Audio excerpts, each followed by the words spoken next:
Yes, Okay. I'm ready. All right. Well, I'll share my screen. Here we go.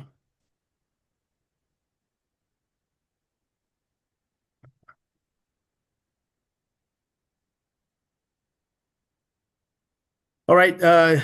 Thanks for coming, Carol and my mom. Uh, so we're doing this webinar about creative financing for luxury properties. I've invited Carrie Anderson from Axos Bank here with us. Uh,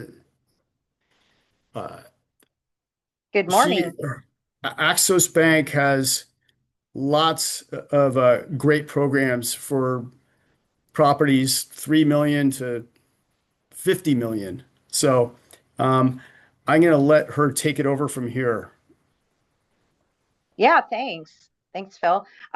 So we are actually, because it can get a little confusing, it's like who's Axos?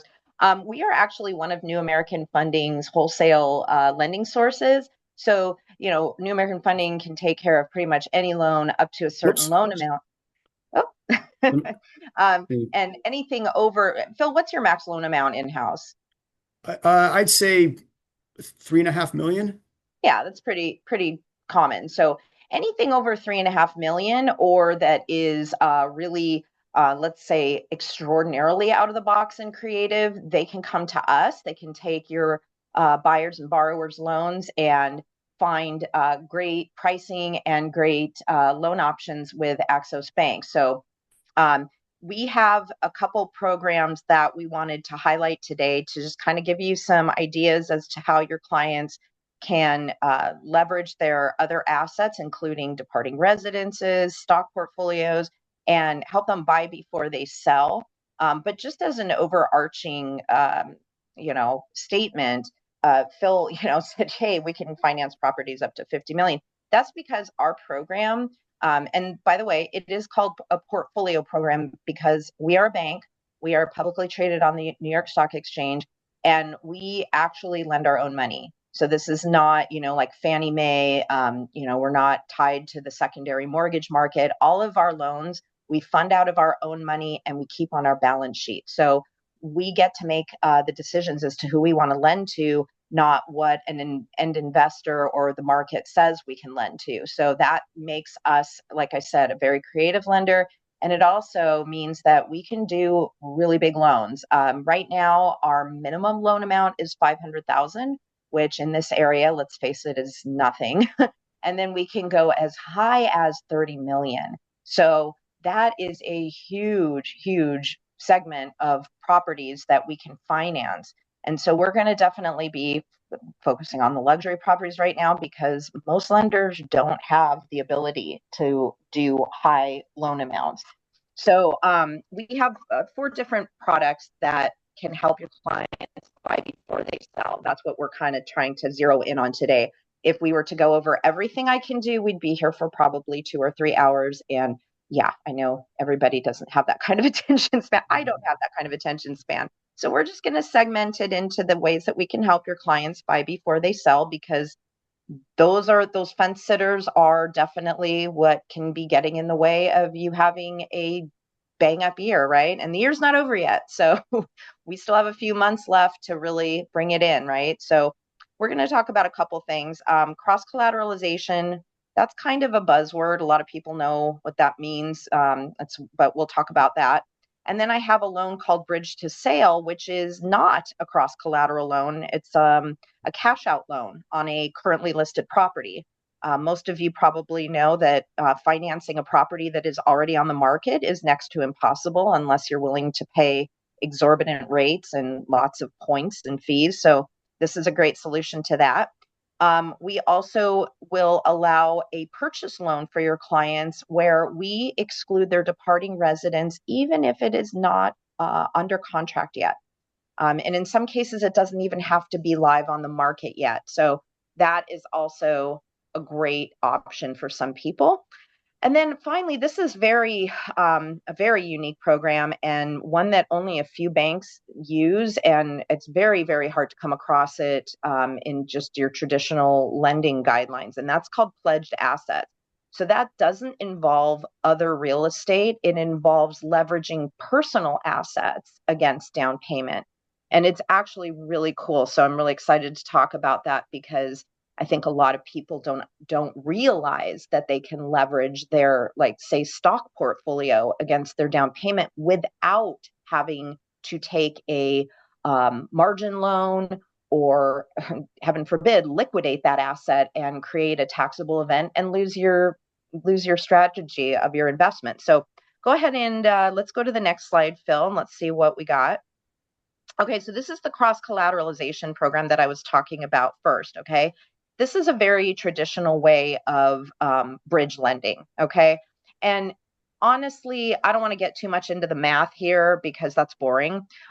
What's exciting about this program is that if you have a client who has a large amount of equity in their departing residence, there is a good chance that we can make them a loan that is going to purchase their new home, hopefully for as little down payment as possible. I mean, the ultimate goal for most folks is to get into their new home before selling their old home and not have to dig too far into their pockets and use their own funds. So in the ideal situation, you have someone with so much equity in their departing residence that they can buy and we can finance their new home without having them put anything down. That isn't the case for everyone. It's not going to work for everyone, but what I've noticed, and I don't know where everybody's area of focus is. I assume somewhere in the San Francisco Bay Area, possibly the peninsula, in that area, you have a lot of people who are equity rich and, asset poor. They all their money is tied up in their departing residence, or at least the majority of it is.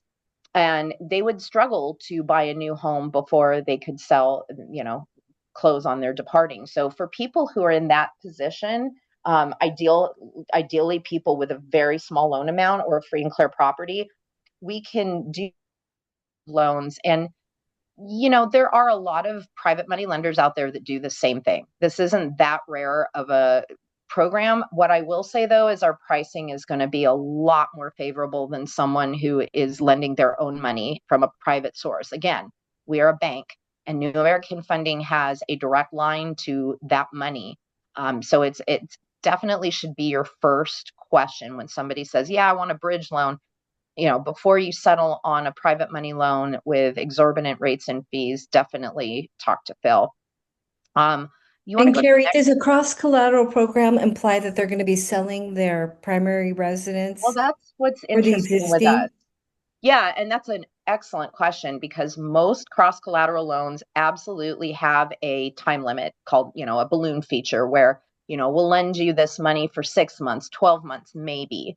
But you got to sell. You have to sell your departing. We need your exit strategy. Either you pay us off completely or you show us that you qualify for a takeout loan when the departing resident sells. We don't require that, which is nice. And that's the really great thing about this. It is a 30-year term loan. It's fixed for the first 5 or 7 years, and then it converts into an adjustable, but Mhm. it does have a full 30-year amortizing payment. So the quick answer to your question is no, you do not have to sell your departing residence in any period of time, which is phenomenal for people who, maybe want to do some work and I don't know, maybe they want to keep their departing residence as a rental. I've seen that. And that's totally okay. What it does mean, though, is that they do have to income qualify for this particular product. And with our creative financing and all the niches we have, which Phil is totally aware of, many times we can make it work. Even though through traditional financing, there's no way they could carry two properties. If they've got assets that they just don't want to touch, we can impute income just from their assets without them having to actually do anything with those assets. So there's lots of creative ways that we can make it work. So just going back to my thought that, this should be your first stop when you're saying, okay, can my clients qualify for this? And what is the absolute lowest rate I can get them while doing this type of loan? Pretty sure that we're going to be in the lowest category. So Got it. So this is definitely, the first stop if they yeah, want to buy first before selling or possibly not selling, as this is exactly. this is the cheapest version for them. Yes. Absolutely. And Carrie, they don't necessarily have to collateralize their departing residence. Like if they have investment property or second home, Yeah, they great could point. cross collateralize Hmm. one or two And of those also, I'll right? one up you on that. So yes, you're right. We will look at their entire real estate portfolio, and if maybe they're departing, maybe has too big of a loan on it to make sense. Maybe they have a free and clear second home or a free and clear investment property that gets us where we need to be on the purchase, and we're fine with that as well. But we also, and this you don't see it very often, but especially with large luxury properties, I have seen us cross collateralize more than one additional property. So I've had, two properties cross collateralized to get us to the position we want to be on the purchase of, a large loan. So we're very flexible. And what's a typical interest rate on this? Um, off the top of my head, I would say somewhere in the neighborhood of 6.75 to 7.25 on a 5-year fixed. Okay. Now they will be paying some points on that, but far less than you would normally see with a, private money lender. And we have other options. So my goal, whenever Phil brings me a scenario where you have a client who wants to buy before they sell, I have 5 key pieces of information that I collect from him. And with those pieces of information, I can say, all right, well, this works in this situation, but not in this one. Or, we actually have 2 or 3 different things we can do. And here's, in order of cheapest to most expensive, depending on, how quickly they want to do it. Like I said, this one would be a full income qualify. Some of them aren't. So I always give you the options. Okay, great. Yeah. All right. Should I go to the So next one? yeah, great. Okay, so this is the bridge to sale loan I was talking about. And, the titles of these loans, kind of can be confusing. So bridge usually, cross collateral loans can be a type of bridge loan. When we say, okay, we'll do a bridge to sale loan for us, it's not a cross collateral loan. This is I call this really an all-purpose loan. And this is a great loan for people, like I said, who already have a property on the market or that we know will be on the market very soon. And this is different from the cross in that not only does it not cross collateralize properties, it is a balloon. It is a 12-month period and it is due in 12 months. So this is truly for people who, hey, I've got a property, I'm going to sell it. I'd like to access the equity before I sell it because, I need some cash out for a new property, whatever the case. And, we're probably talking about buyers who are going to buy their primary residence. But in this case, we will do this loan for a primary residence that they're selling, a second home that they're selling, an investment property that they're selling. It doesn't matter what the occupancy is. Was there a question? No. Okay. So this one, let's go to the next slide, Phil, and I can give you some. Yeah. So this one, like I said, is 1 to 4 units, owner occ, second home, investment properties. You should have reasonable marketing times. And in our world, that means 6 months or less. It's not hard to come by in this area. The minimum loan amount is actually $1 million. This slide is a little bit old. And so this is one definitely for properties that are worth around 1.7 and up because the max LTV is 60. This can be used as a standalone, if somebody just comes to you and says, hey, I've got this $4 million property listed, I only owe, 600,000 on it, I want to take as much out as possible. You can come to us for this loan. We don't need to also be doing a purchase loan for them at the same time. I do plenty of these as a standalone where we're just giving them the cash out, they're doing the rest. We also, however, can do it in conjunction with a purchase loan, and we'll talk about that. The reason why this loan, I think, is just bang up probably the best loan that I have is because the barrier to entry is so low. You do not have to have perfect credit. 680 is the minimum FICO. That's actually not terrific credit. Most people I see that do this loan have well over 740 FICO score. But if there's a little slip up in your past, maybe, late on a car loan or something, I've actually seen us do below 680. It's definitely an exception. But again, very low barrier to entry on credit. you do not have to income qualify for this loan. We do not have a max debt to income ratio on this. And the reason for that is because, first of all, it is a short-term loan. And secondly, we are withholding all 12 months of payments at closing. So whatever the proceeds to the borrower are, we are going to carve out 12 months of interest on it. We're going to put it in an account in our bank in their name, which is restricted to making the monthly payments, which is interest only, until we get paid off. And then whatever is unused left over, they can withdraw. So it's not a fee. It's just putting aside a payment escrow. And the nice thing about this is then they set it and forget it. They don't have to worry about making a monthly payment out of their proceeds or out of their own pocket. So it's like an impound account. Exactly. It's a payment escrow account. So also, as you can see here, it is a 12-month term. If, God forbid, they don't sell it within 12 months, they absolutely should. But if they haven't, there are 2 6-month extension opportunities. They do cost half a point, so it's not free, but if, it's a safeguard. And it is an interest-only loan. Right now, the rate on this is 8.5%. It's, again, interest only. There's a couple points, charged for it because nobody works for free. Lenders know that they're not going to hold this loan very long, so we're not going to make much on the interest. But that's why we get paid up front. But the nice thing is, it's probably the easiest loan we have to qualify for. And it will help your client get, whatever cash out they need to purchase their next home. And let me see the next slide, Phil. I think this will dovetail. I've got one of those. I've got one of those right now. Right. Property in San Carlos that they're going to sell probably in January. They need to do some work on it, and they want to buy a place in Arizona right now.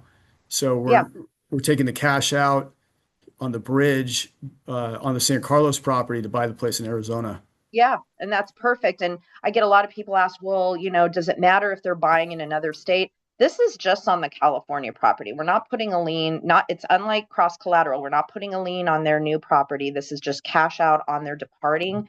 And we don't direct the funds typically to any, future purchase escrow. They can just, just send it to their bank, or if they want the funds directed to their purchase, that's fine. Did you have a question, Carol? I was just wondering, because what happens also is during the journey of the 12-month, if say they decide either they can't sell it or decide to then lease it, would it just be a matter of them getting out of this loan and just getting into a different loan? Yeah, you would want to refinance them before that 12 months is up if they do that. I mean, people change their mind. We can't really help that. But, at the time of closing, we do want to see it listed. Yes. I get a lot of people that are like, hey, I'm really not there. I don't want to put it live yet because, I've got 20 years of junk in the garage. I want to paint, blah, blah, blah. That is an exception we are willing to entertain, but then we probably do want to make sure the funds are funneled into a purchase escrow or something so that we know that they're serious. Got it. And so do you want it actually listed live, or does a listing agreement suffice with? So a listing agreement is fine to get your loan approved. You'll usually see a condition that says, we want to see it listed live before we fund. But in most of the loans that I do this for, they really are going to sell it. And, and the reason why we're doing it is because they need down payment for their new purchase loan, or they're going to pay cash for a new purchase. So we can compromise and say, okay, we'll let go of it being live, but we want to see our wire go directly to the purchase escrow so that we know you're for real about it. So it's kind of a give and take. And again, that's what's so great about being a portfolio lender, is that we make the decision, not some investor that says, here's your guidelines, you have to follow them. So there's always room for negotiation with us. And then with the cost of this, of course, it's more expensive. So is that in the form of points or fees upfront, or interest rate, or both? So I'm assuming this is more like a 9%, 8%, 9% interest rate? It's 8.5 right now as of November 5th. It's 8.5, and our rates don't change very often. So I don't see it going anywhere anytime soon. I mean, are you tied to the LIBOR?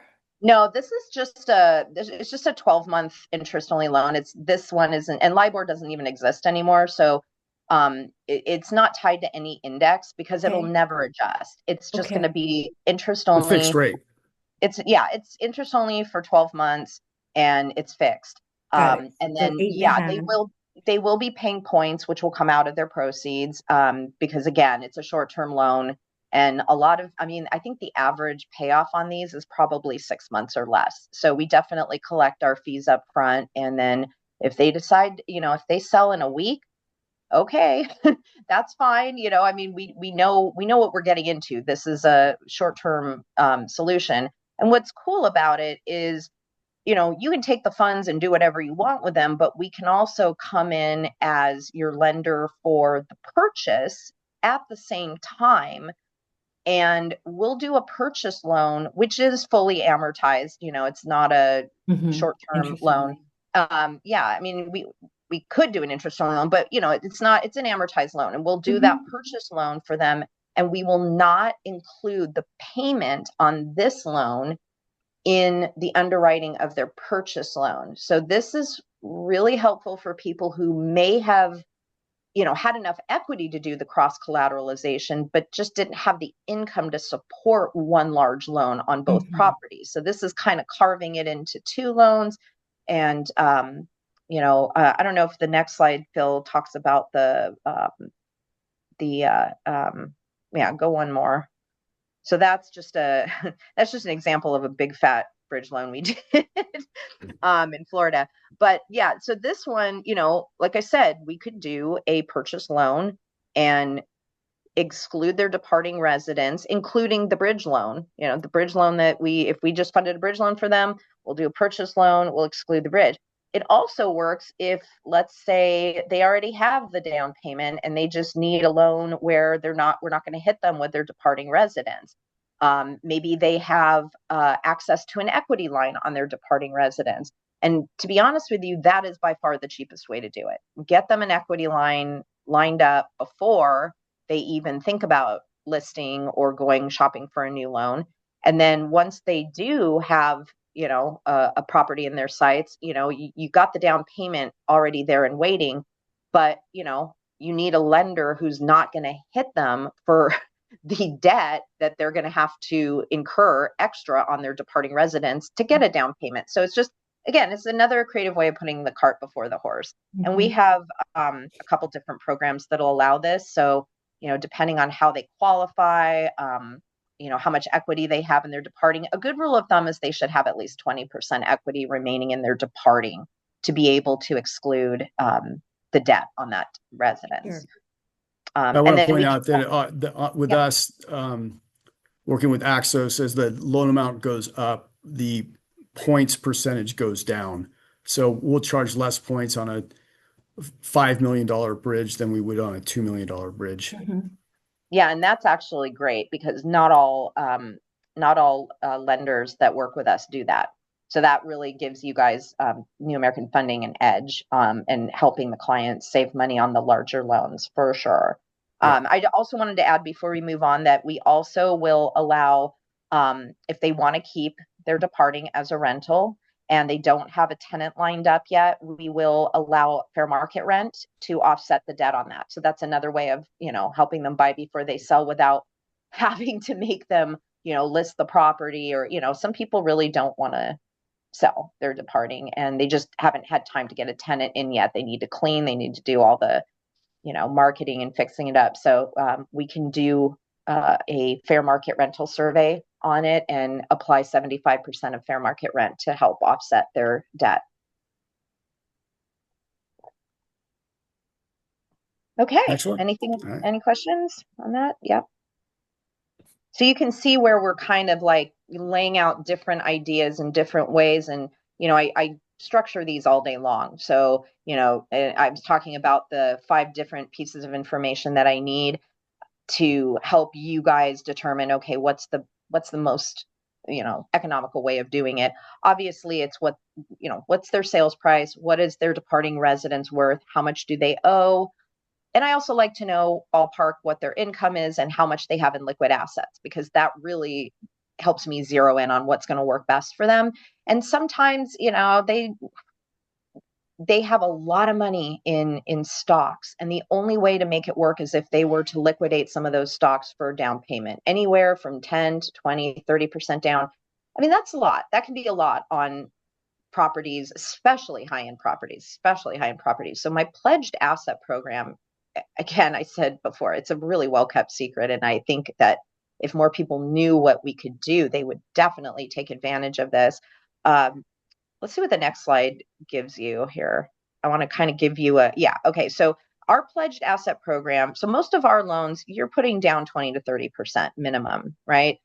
Pledged assets helps you leverage that down payment up to 90% of the value of the home. So they always have to come in with 10% of their own funds, no matter what.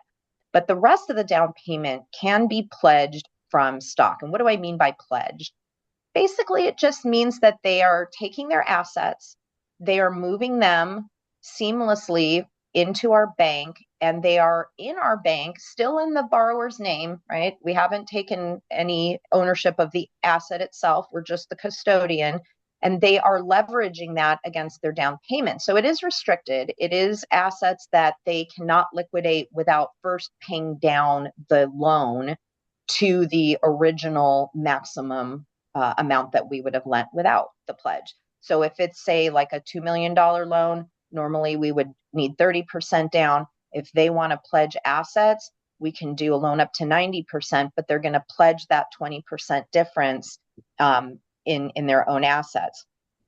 So the key takeaway with that is the owner of the asset is still your borrower. It is not us. They're not doing anything that would create a taxable event with stocks or liquidation. It's just moving it like as in a wire. It's called an ACAT wire that transfers from their current custodian to Axos. And we are not looking for their whole financial, oversight. We're not trying to be their financial planner, their advisor. It's just carving out the amount they would need to pledge and moving it into Axos Invest. So we're not trying to take their financial planner's job. And that's something that can, ruffle some feathers. So I just want to make that clear.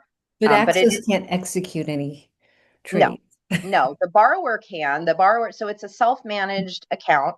It's not, we don't have any maintenance fees or anything. So it's just kind of it's definitely not for people who day trade, who need to be in there all the time making trades. It's for someone who maybe works for Apple and has tons of Apple stock, and they've got a long game. They're not going to touch it. So they can just carve out. Yeah, or NVIDIA, exactly. Whatever the case may be, they want to, just let it work for them. Still, they're still making money on their investment, and it's leveraging against their down payment, which I think is a win-win, to be honest with you. I think up till now, a lot of people have taken advantage of just taking a margin loan within their brokerage but that's gotten pretty expensive, actually. And our average interest rate on this type of loan is about, 6.25% to 6.75%. So that's actually less interest than what they would be paying typically on a margin loan. So it's gotten to the point where I think it's the inverse of what it used to be, where that margin money was so cheap that why would they want to do this? So just food for thought on this. It's kind of a cool program that we have. And right now, we don't have the ability to pledge crypto yet, but we are going to be very soon. I would think beginning of next year, we're setting it up to where we will allow a pledge of crypto. I don't know anybody else who's doing that. That's really innovative and trailblazing, I think. So, and I do get a lot of people saying, hey, my client's got a bunch of crypto and, they're willing to pledge it. So it's definitely. Carrie, can you touch on the pre-IPO people too? Yeah. So the pre-IPO stock is not available for pledging, right? So if you're, OpenAI, there's a bunch of them that are definitely, people have a lot of wealth invested in their company that's pre-IPO. I will say, though, as an aside, it doesn't really come into the discussion about down payment, but as far as qualifying goes, we do have an asset-based qualifying program that can help them qualify for these loans. And I have been able on case by case to include pre-IPO stock that they have sold back to their company and made money off of, and if that company has a history of allowing that, we will take a look at that and use that for income. And just so you know, that's not typical. Most lenders would never allow that. So definitely good to keep those pre-IPO people in mind for us, because we can do some creative things with using it for income qualifying the stock. So we go to the next one. Yeah. I think that kind of brings us, I mean, this is just a little bit more info on the pledged assets. And the cool thing I didn't talk about before is that, the money that's pledged does not have to be the borrowers. It can be a parent, a friend. It can't be anybody involved in the transaction that stands to benefit from the transaction, but doesn't have to be like typical gift funds have to be an immediate family member. That's not the case here.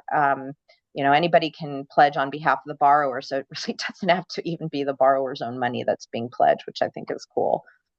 And this is just another flex transaction where we did a 90 LTV pledged asset loan down in Los Angeles for a pretty high-end property. So, just be thinking about people who, typically use private banking, and private banking's great, but a lot of times they're going to require pretty hefty depository relationship. We don't require that. So I get a lot of deals from people that just on principle don't want to have their money tied down at any bank just in order to get a big loan.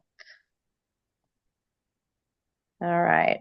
And we talked about a little bit about how we can qualify with assets. We also do bank statement qualifying loans for people who are self-employed, not having to use their tax returns to qualify is pretty awesome. There's just a lot of info here on, what we allow. It's not really pertinent to what we were talking about, but good for you guys to know that if your client doesn't qualify with their tax returns, maybe they were showing a big loss, but their bank statements look healthy, definitely worth looking into that, because it doesn't add any adjustments to the rate with us, which is huge. Most bank statement loans are priced as higher risk than a full doc loan, and we do not differentiate. So, all right, let's see the next slide. See what else we're talking about here. Yeah, it's a little bank statement.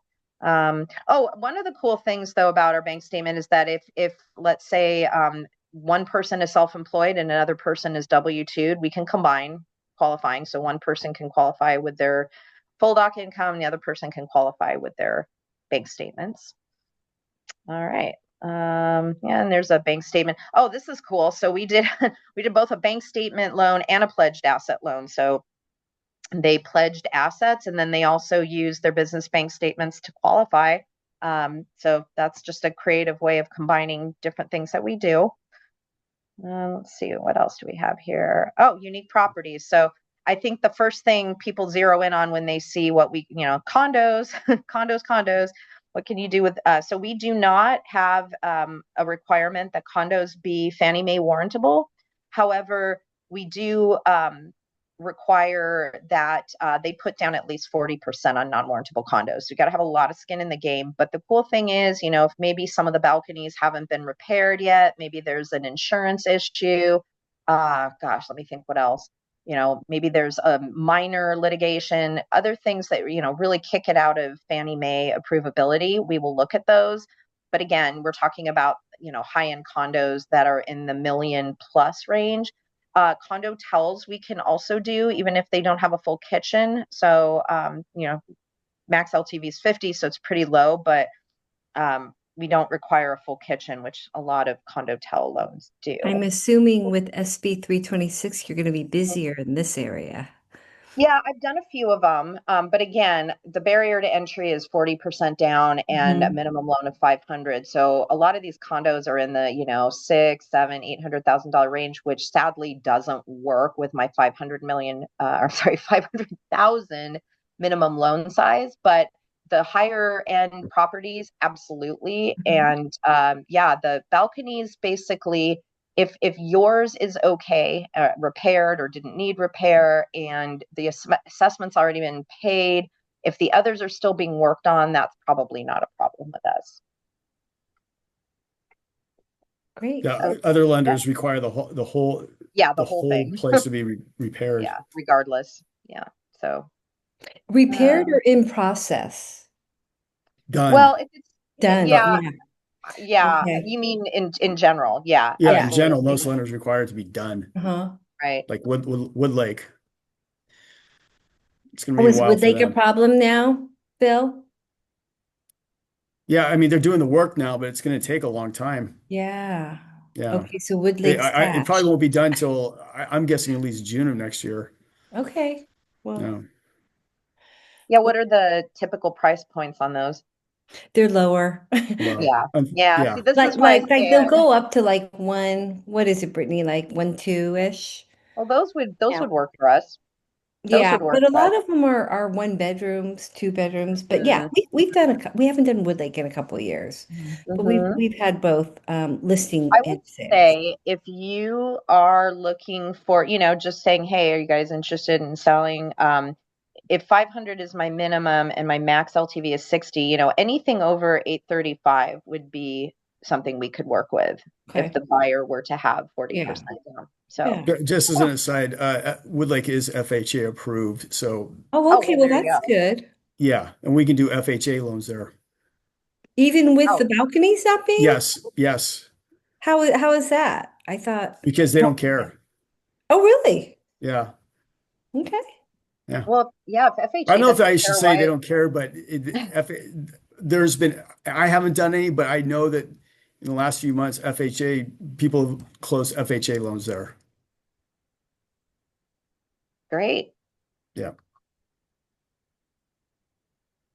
Oh, okay. So this slide, we do have a ability for your borrowers to vest title in their entities, like a LLC, partnership, S corp. We have what's called a privacy loan, where someone can set up a LLC and have assigned someone to be the managing member other than themselves to keep their name out of the public record. And that's only, I think it's a $350 legal review fee of the entity docs. But also, and that's not on this slide, we just came out with an actual entity loan, which is a business purpose loan. So Hmm. we can lend to entities like irrevocable trusts, LLCs. You know, the guarantor does have to income qualify, credit qualify on their own, but the actual loan is made to the entity, and that's pretty new for us. It's only for investment properties. It's a business purpose loan, but that's pretty new, and it's just another way to help clients kind of keep their personal name out of the public record. So All Carol, if right. you sell a house to Steph Curry, the privacy loan might be a good one for Yeah. you. Yep. I mean, there are other people who aren't even really in the public eye, but for whatever reason, they just don't want to have their name in the public record. And that's actually what I see quite a bit more often. I mean, we have done some celebrity loans and we've done them that way for, for good reason. But yeah, I think that's it. I don't know if there's much else on here. Partnerships, LLCs, trusts, like I said, the legal reviews, $350 and keeps their name out of the public record. Let's see what else we got here. Oh, Yeah, these are this just is the last little, slide. yeah. I mean, you guys probably have your own marketing team that gives you some better taglines than this, but Phil can tell you what to put on your social media. Right. But yeah, I mean, I Yeah, hope this gives you some good ideas. Hmm. Definitely help you get your Great. fence sitters off the fence. No, it's What are always you good to seeing? have other options, that's for Yeah. sure. What are you seeing as the biggest, I'd say, roadblock right now for people wanting to list? Are they still worried about where rates are going to go or whether they're going to be able to sell? Hmm.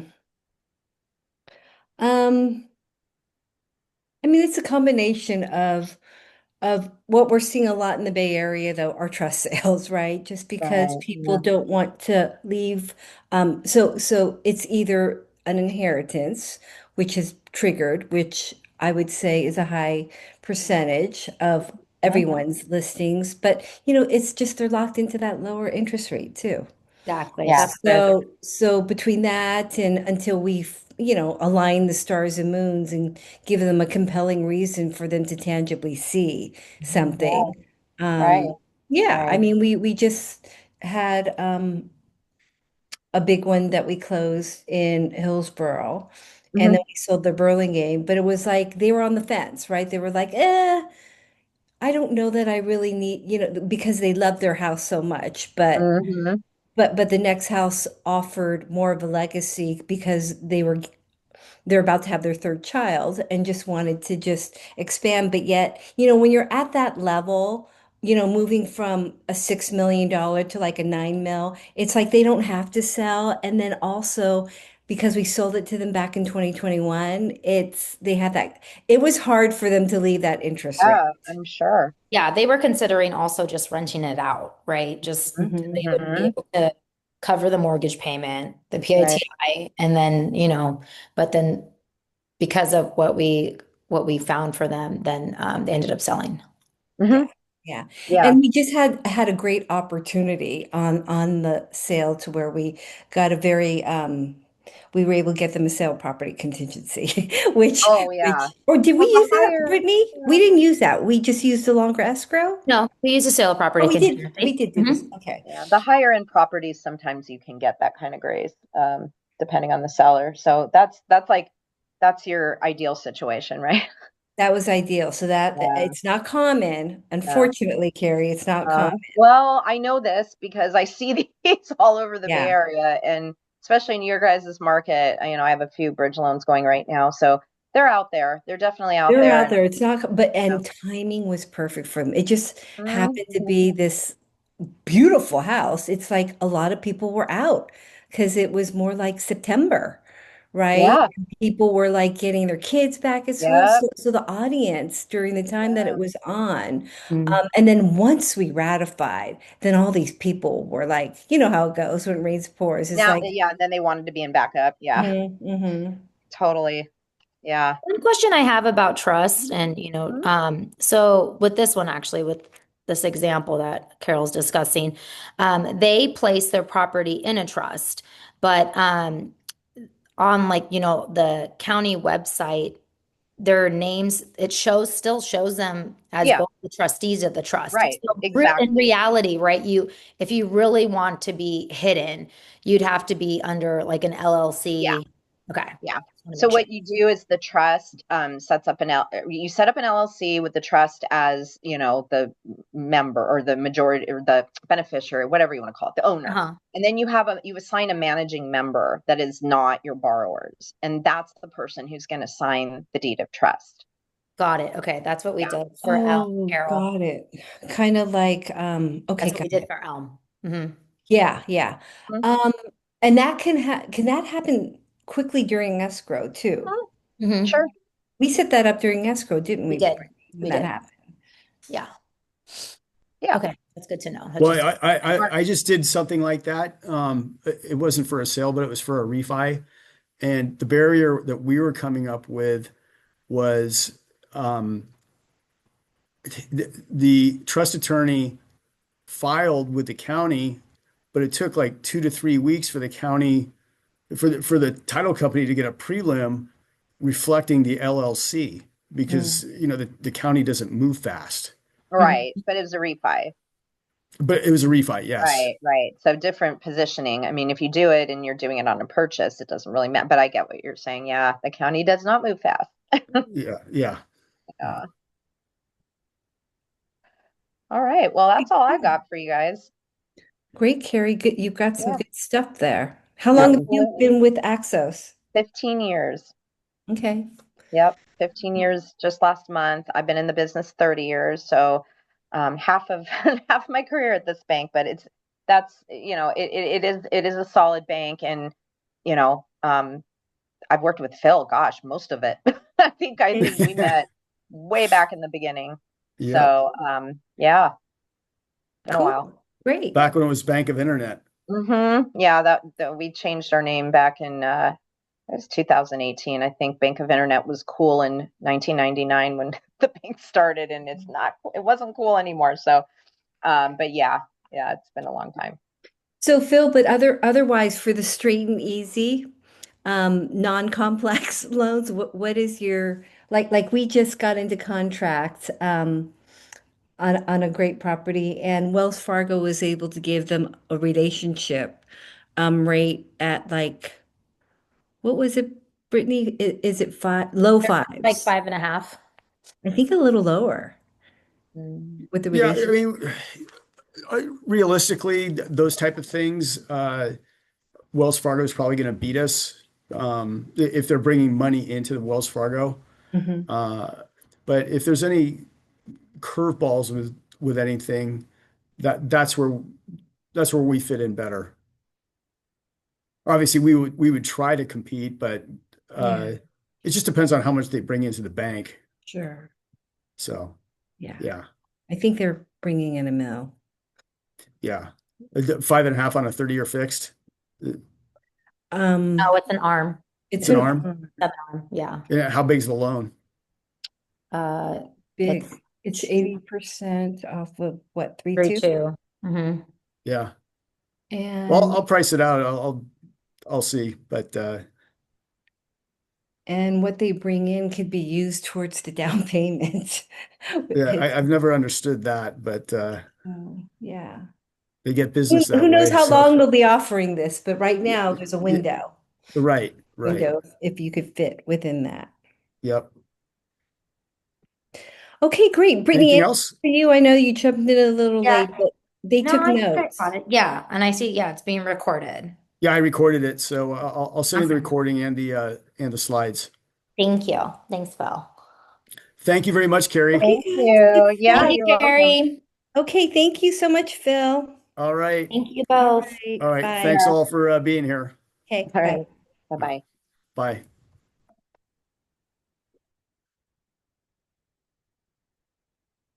Bye, Mom.